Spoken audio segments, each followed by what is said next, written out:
86 16 00. C'est bien, elle a pris son temps. On lui reprochait Voilà. hier de donner le numéro de téléphone un peu rapidement.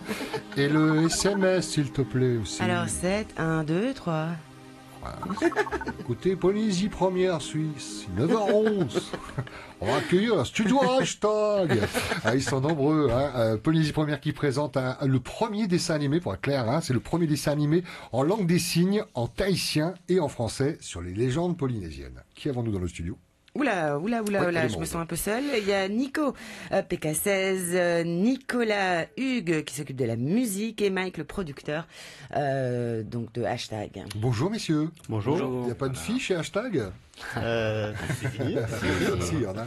Ils sont cachés. Ils sont cachés. Merci à tous les quatre d'être là. C'est le branle-bas de combat. On se sent comment? C'est lundi, la première diffusion. Vous êtes prêts? Il y a du stress? Dans quel état d'esprit vous êtes? Moi, comme je disais à Hugues, je suis Nico PK16. super content parce que c'est un projet qui nous a vraiment plu. On a travaillé dessus un an à peu près, un peu moins. Ouais. Mais c'est super à faire. Parler des légendes, c'est vraiment super. Et comment est né ce projet? C'est des rencontres? Vous vous connaissiez déjà avec Hugues? Rencontre après avec Nicolas? Comment ça s'est passé? En fait, on travaillait avec Mike.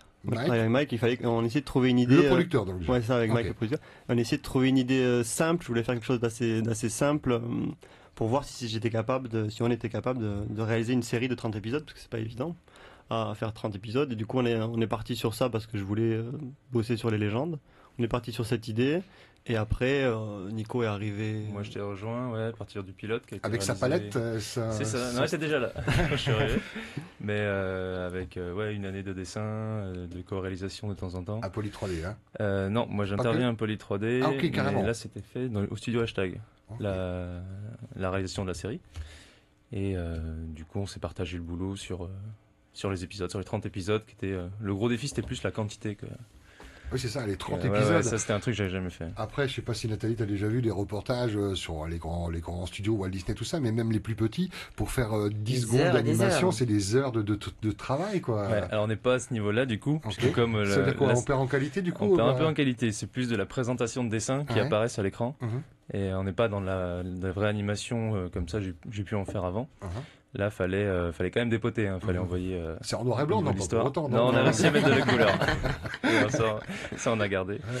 Et du coup, c'est un jeu entre les dessins qui apparaissent, la musique, et après le montage. Et on arrive à obtenir une histoire, en fait. Et qui a fait le choix des légendes? C'est moi qui ai fait le choix des légendes. C'est Nico. Donc. Ouais, je me suis inspiré de 2 bouquins. 2-3 bouquins en fait, et il y en avait plein, et j'essayais de prendre celle qui m'intéressait le plus à moi, qui avait une cohérence entre chaque légende. Et après de voir d'en sélectionner pour voir s'il n'y avait pas moyen de faire une saison 2 suivant les légendes que je sélectionnais. Et la musique est arrivée après? La musique est arrivée à partir du texte en fait, à partir des textes de Nico. Hugues. Et là, pour faire coller au maximum au texte et puis à la future image, Nico m'a fait un découpage minuté, même à la seconde près, pour essayer de retranscrire un peu les ambiances de façon musicale, des ambiances parfois enjouées, des fois locales ou du coup du toéré, alors flûte nasale, pas trop parce que ça reste de l'habillage quand même derrière, donc on l'entend sans l'entendre. Elle est là vraiment. Elle est là pour appuyer l'image, quoi. Ouais, c'est vraiment ça, pour soutenir des moments qui sont parfois un peu plus sombres. Dans les légendes, et puis après ça finit toujours par quelque chose de plus joyeux, de plus gai, voilà. 18h25 la première diffusion en langue tahitienne et 18h50 en langue française, c'est ça? Et les deux en commun ont la langue des signes. Tout à fait. Ok, alors là c'est le producteur qui parle. Mike, quand on est producteur, déjà, est-ce que c'est la première production que vous faites? Non, c'est pas la première production, ça fait 2 ans qu'on existe. Après, pour le langage des signes, je sais pas qu'est-ce qui a été fait auparavant. Pas grand-chose. Je sais que nous, ça nous fait extrêmement plaisir de pouvoir aussi aller vers ce public-là.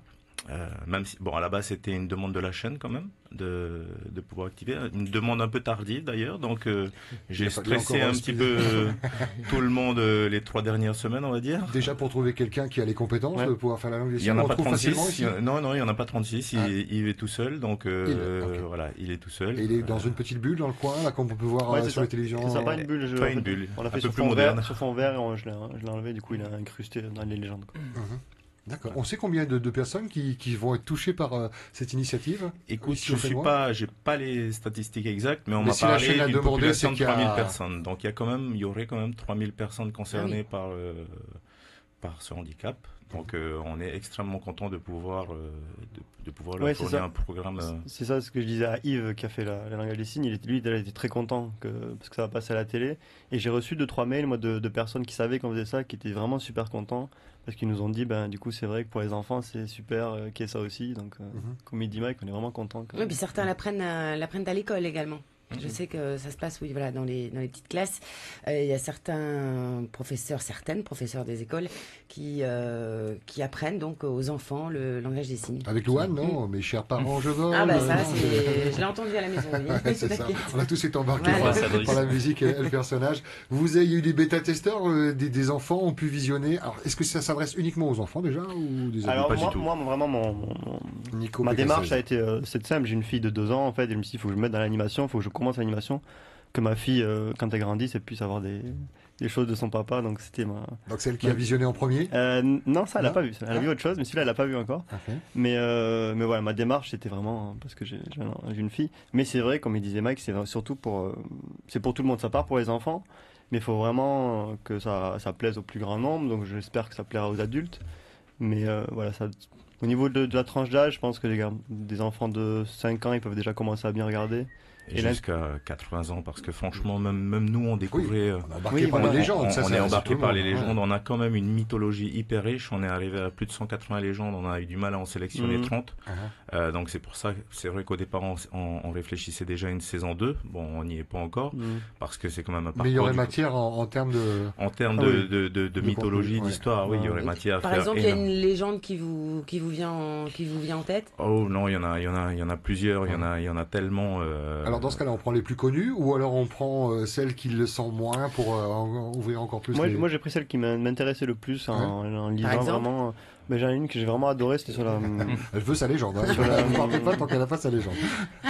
Sur le père des astres et des étoiles, en fait. C'était juste ultra poétique et la façon de lire le texte m'a plu.